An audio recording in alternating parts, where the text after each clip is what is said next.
kita!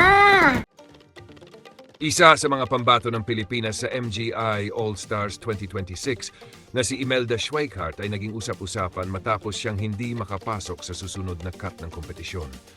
Kasunod nito ay binahagi niya ang kanyang saloobin tungkol sa voting system ng Patimpalak. Ayon kay Imelda, kung nalaman lamang daw niya noong una pa lang na malaking bahagi ng laban ng voting, maaring hindi na siya sumali sa kompetisyon.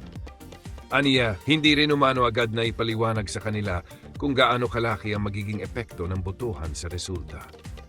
Dagdag pa niya, malaki rin ang naging gastos at paghahanda niya upang makarating sa naturang international pageant.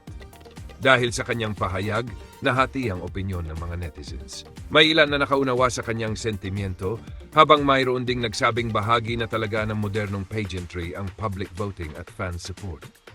Sa kabila ng kontrobersya, marami pa rin ang nagpapaabot ng suporta kay Imelda Schweikart at kinikilala ang kanyang tapang at dedikasyon bilang isa sa mga kinatawan ng Pilipinas sa MGI All-Stars 2026.